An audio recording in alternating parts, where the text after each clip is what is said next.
Hello, everyone, and welcome today to Alien's Joy. It is very good to have you here in this episode today. We're going to talk about mindfulness, the meaning of, and where that comes from, and what it all entails. And I am so glad to have you with me. So, welcome to Alien's Joy. I am Alien Han.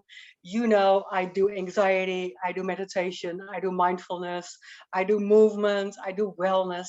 So I am so glad to share all this stuff with you because I thrive and you will thrive. Learning this stuff about mindfulness.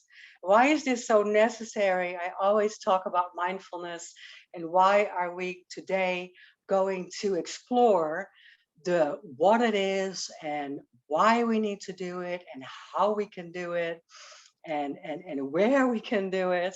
So we have to kind of discuss a little bit of the principles. I use this more in my shows. I've talked probably about it before, but today we're just going to go into that concept. Everybody is talking about it, and that is not a weird thing because in our society nowadays we suffer from a lot of anxiety, and all this anxiety and stress just builds up, and we get a lot of, like I talked about last week, we get a lot of physical symptoms of stress in our body, to where we cannot relax our minds, we cannot relax our bodies, we cannot trust ourselves, and we cannot trust our higher spirit. We are just in a constant state of zzz, right? Constant state of stress.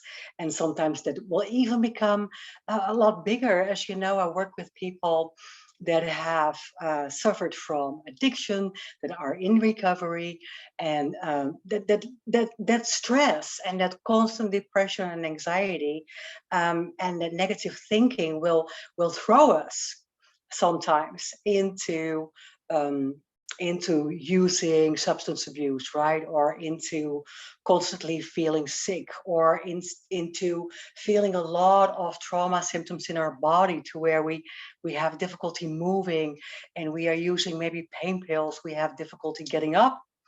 We have difficulty going through the day. And these practices of calming down and going to where we need to be mindful might help with all these symptoms. And this is normal. It is normal that we suffer from this. And I tell you a little example, and I use this a lot, uh, of what I share and where this comes from in our current society. Why is this so obvious that we suffer from all this anxiety and all this stress? Because we have this constantly on our um, on our mind and around us, right? So we have a lot of overload of input of information. If we watch television, we can constantly see on almost different screens what's going on, and people are giving us information while we are at the same time watching images. And at the same time, we might have some bars underneath our screen where we get fed information as well. And the same thing happens, of course, on the internet or on our phone, even. Constantly, when we are watching and in that screen, we are also drawn by the commercials on the side, the advertisement on the side, the commercials on the side, the advertisement that is coming by, right? And the things that are being text to us, or little notifications that are coming to us. So we have so much to process. And this is a sign of the times. Because, as I usually say, about 50 years ago, or maybe even 100 years ago, we didn't have that overload of information coming to us. So we had it easier. Our brain and our bodies, as a result of all this input, it was easier because we had less information. Now, this information is great. There's nothing wrong with it. That we can look up a lot of things, and that we can get a lot of information to us, and that it's easier to find out a lot about a lot of things. But it also gets us kind of sometimes in that stress mode, if not all the time. And sometimes we're not even aware of it. Another thing that happens with mindfulness a lot is that it means that we have to stay in the now. I'll talk about it in a second. But we are constantly, if we are anxious, thinking about the what if, right? We're constantly thinking about the future. Or if we just have experienced a lot of pain, trauma, grief, things that we have to process, a lot of things that happen to us, then we are moving in the past constantly. In the why did this happen to us and why is it me? And so we are just not getting out of that mode and just in an appreciation modus, right? In a moment of let go, look what I have right now. And so to practice all these things, let's go into a little bit of what meditation really means. It is a kind of mindfulness, really means. It is a kind of stillness, a kind of meditation where you put your focus very intense, where you create an intense awareness of what you're sensing, what you're thinking in that moment, and what you're feeling, and what you're experiencing without giving it any judgment or any results or any outcome, right? It's just like you have to just be. It's very difficult for us. I have practiced for years and it's very difficult for me because it's just like go, go, go, go, go all the time and want to be here and want to be there and want to do this and want to do that. And just to get through our daily life, even at home, and just get through a couple of things, we can do that very mindful and just appreciate where we are in the moment. But that's hard because our thoughts are racing and we call that monkey mind. Why is this so important? Like I said, in the beginning today, it is definitely good to take care of that anxiety and that stress that we feel.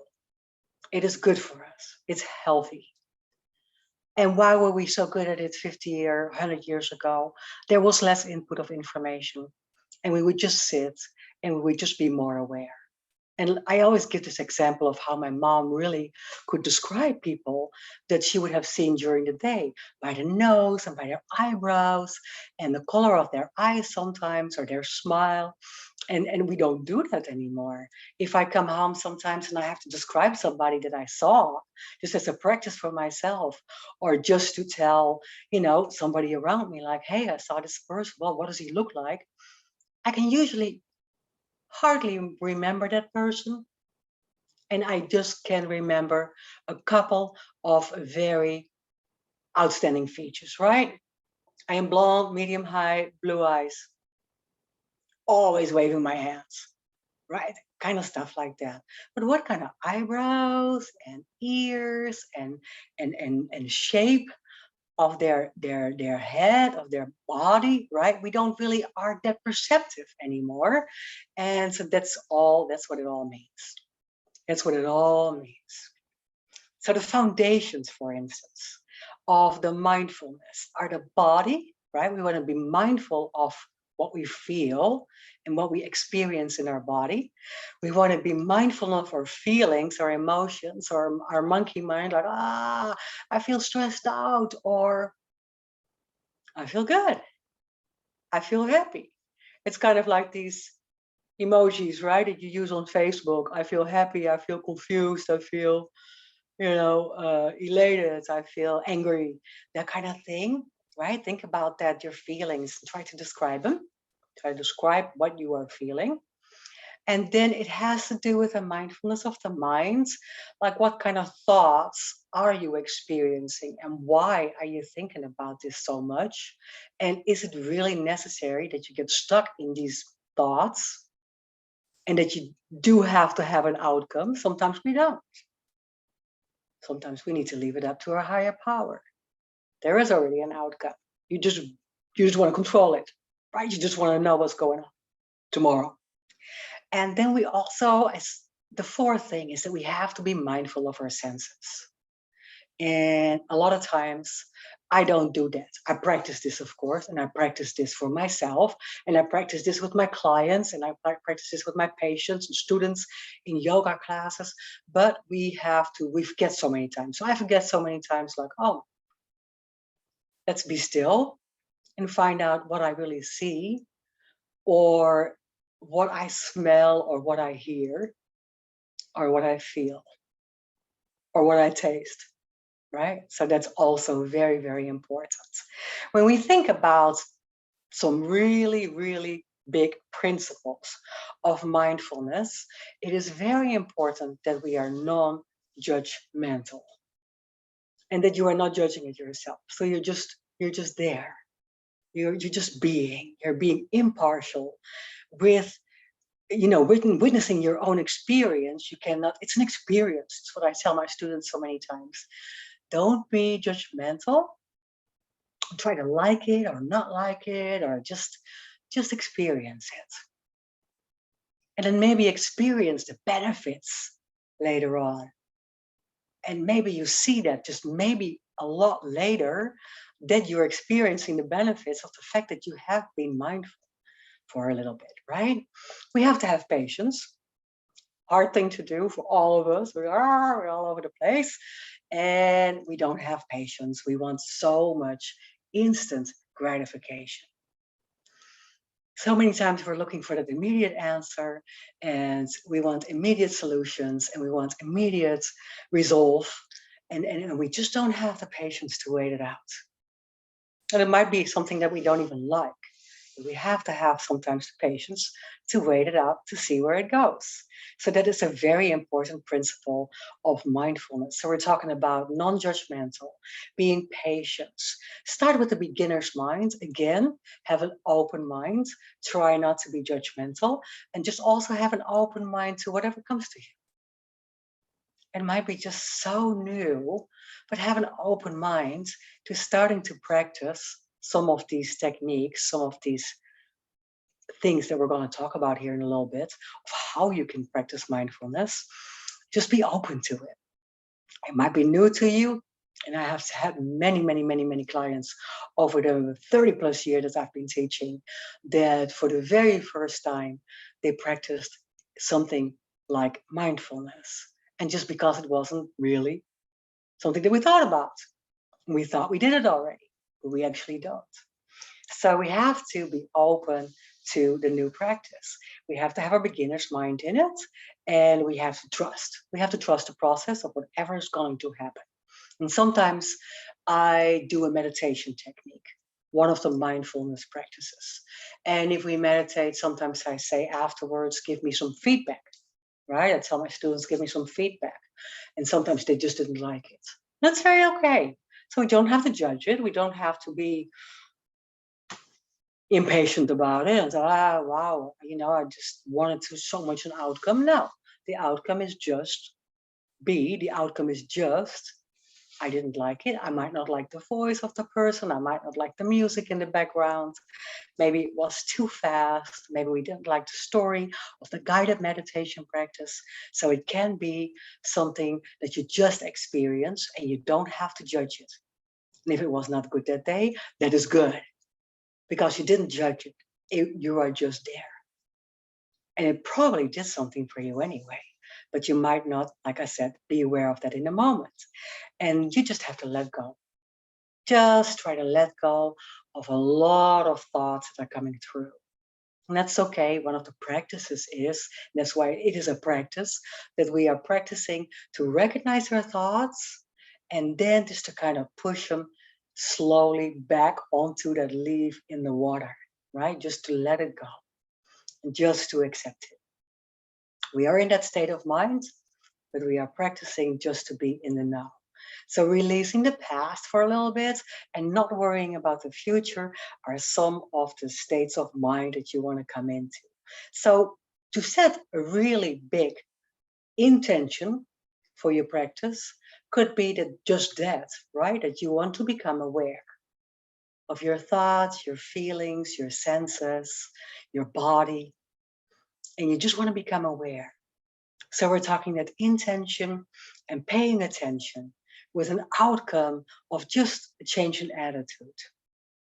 There's also always that change in attitude, that little moment that just let you go, feel that you are just relaxed for a second. So that's the whole intent, right? We're going to let go of all that stress. And so let's go over a couple of practices that we are talking about here. One of the very first one that we always practice is the fact that we can just do a simple breathing technique. We just want to do a simple breathing technique, mindful breathing. And the basics that I always give with you and share with you are the box breathing technique, right? A square breathing technique of inhaling for 4 counts or 5 counts, holding that for 4 or 5 counts, and then exhale for 4 or 5 counts, and then just nothing for 4 or 5 counts. Let's do it together.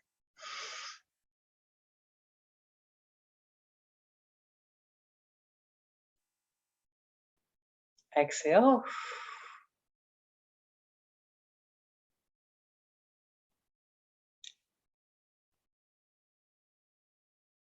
Inhale. Hold. Exhale. Hold. So calming, right? I always, when I do this, I always talk a little bit slower afterwards. My shoulders feel relaxed. Just such a good thing. Just mindful breathing. So, breathing is one of the first things that we do in teaching mindfulness. And breathing technique can be all different ones. I have done lots of shows about breathing or just about different breathing techniques. So I'm not going in all of the forms of different breathing techniques, but just basics, just feeling. You don't even have to go with the rhythm or you don't even have to count, right? We want to feel our breath going in through our nose all the way down, deep down our spine to our belly area, to our root chakra, and then just feeling that calmness, feeling a sense of being settled, grounded, safe. That's what we want to do. So just breathing is a great basic step to teach yourself mindfulness. One of the first things that we do. Now, a second thing is that we want to concentrate. Hard thing to do as well, right? All over the place. We want to concentrate on what we're actually doing. And so there's a lot of different things. You might want to concentrate and just sit and concentrate on something that you see. A mindfulness practice, right? Just something that you see and you might want to describe it. And that's what I said first, when a little bit ago when I said, well, it's hard for us to describe now what we see, for instance, every day around us. And even an hour later go, well, I saw this person on television, but what was the newscaster wearing? I didn't notice. Or what was my client during the day wearing earlier this morning? I didn't notice he was wearing a cap, baseball cap. I didn't notice what kind of t-shirt he was wearing or what color, right? Those kind of things. We just have to concentrate and try to describe and think and notice what we see or feel or what we hear. So let's say, what did we hear in the morning? Were you aware of the sounds, the noises around you, right? Those kind of things. We have to try to describe it, which is a really good practice. And then the third one that we really do a lot in my sessions and in my shows and in my teachings and in my life coaching is creating awareness of your body. Of course, that's one of the big things in my yoga classes, in anybody's yoga class, that we're trying to create that awareness between body and mind and breathing and body, right? So union, yoga means union, and that we're creating a union between our thoughts and our body and that we're feeling. So creating a body awareness can be a simple meditation or what they call sometimes a body scan. And it doesn't have to be a meditation, a simple body scan. You might just sit somewhere and go, oh, I want to feel my toes.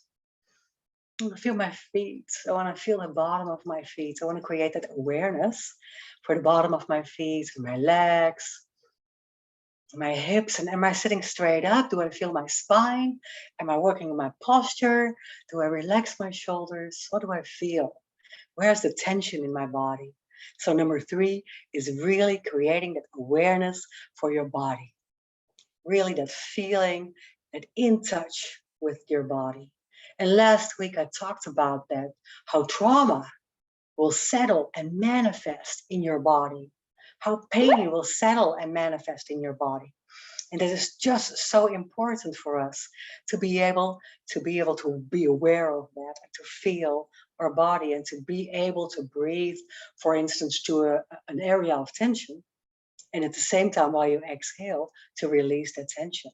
So now you're creating that union between mind and breath and body. And so that's a really good thing to do for mindfulness. At the same time, we can just exercise and we can just do yoga, number 4, or we can just do those mindfulness exercises to create that awareness for your body. But number 4 is releasing the tension in your body. And it can also be through all kind of other things. Usually I say the number 1 thing is exercise in general, right? Just walking, shaking, qigong, or just letting go of all that stress, kind of shaking it out. Dancing is great, dancing to the music, vacuuming your house and just get busy with it, move around, play some music and get crazy with it, right? When you do that, then you really can feel that you're releasing the tension in your body. And so a very famous qigong exercise of just releasing tension in your body is that we just kind of step and feel our feet on the floor like that. Yes, it's really super exciting when we do that. And so when you feel that, you release that tension in your body. That is a very important mindfulness exercise. And the last one could just be, and it adds on to number 4, it can be way more than just laying on the floor or sitting on a chair. Sometimes you can be and incorporate all these practices just by going out for a walk. If you are walking and you're looking at the trees, and you describe what you hear and what you see and what you feel and what you're smelling right around you, then that is just being out there in the nature and actually putting all these things together. So let's go again through those 5 basic steps of being mindful of your mindfulness practice. Mindfulness breathing, mindful concentrating and describing something, mindful being aware of your body, mindful releasing tension, or even mindful incorporating all of these things in being out in nature and walking, sitting, but just feeling, right?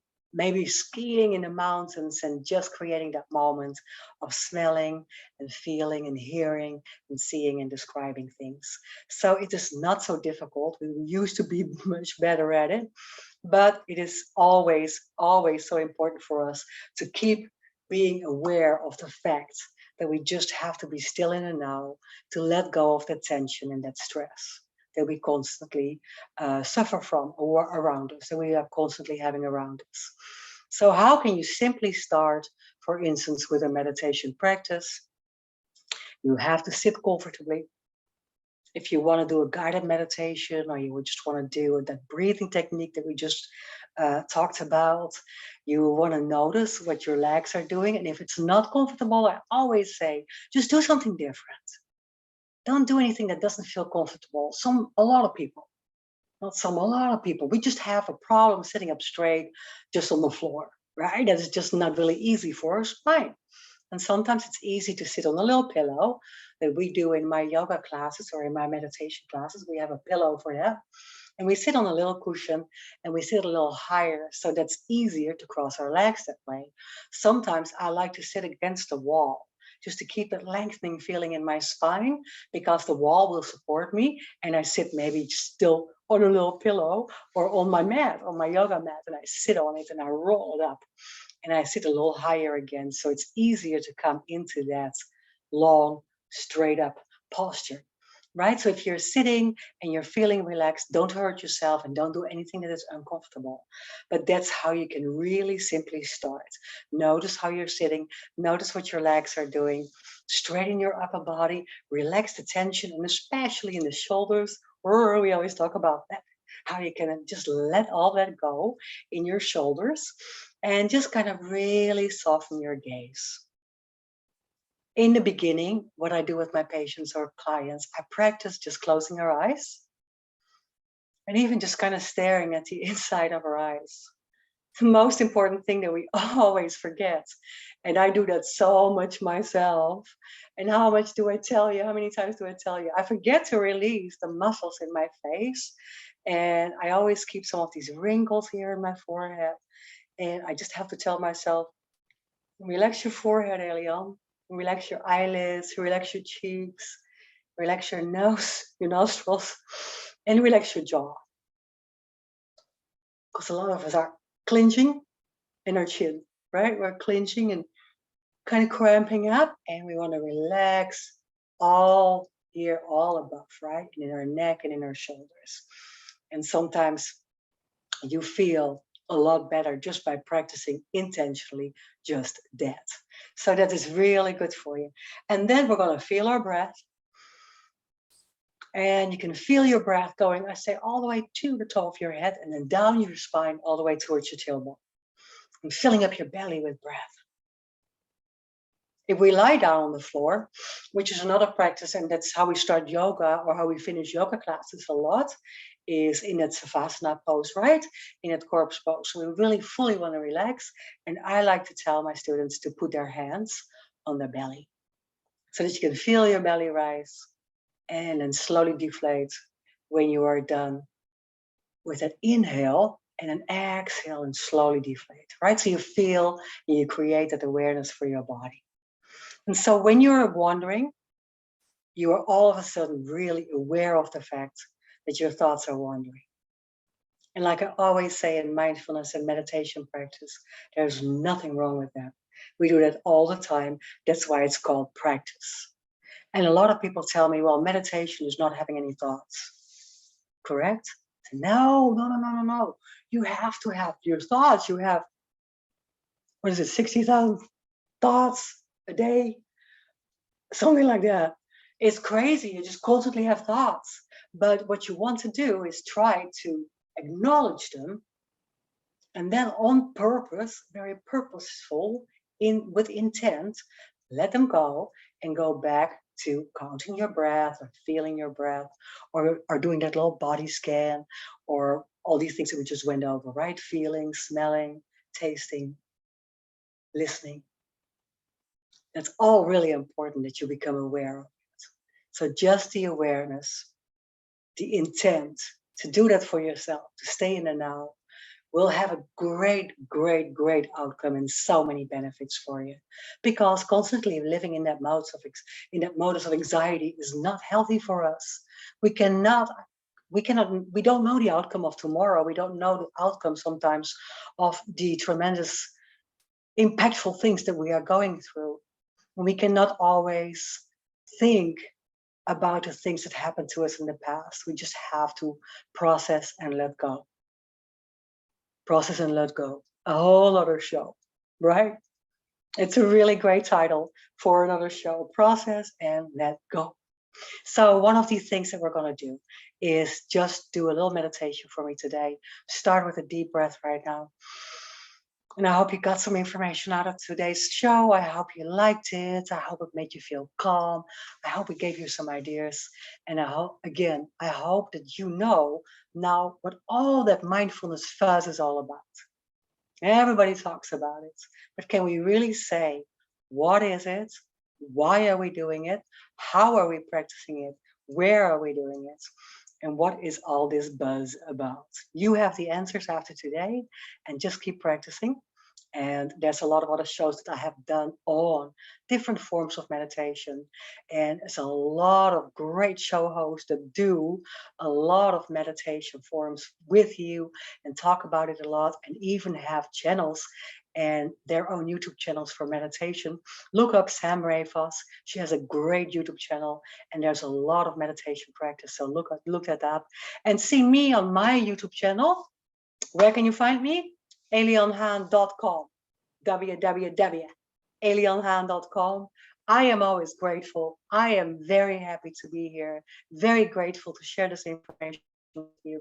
Thank you so much for joining today. And it was just great to see you.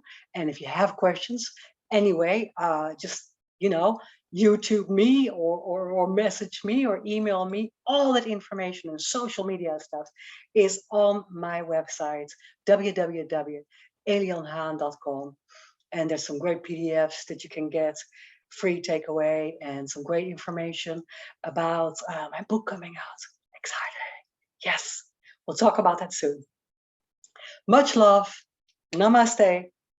I will see you next week. Thank you. Thank you.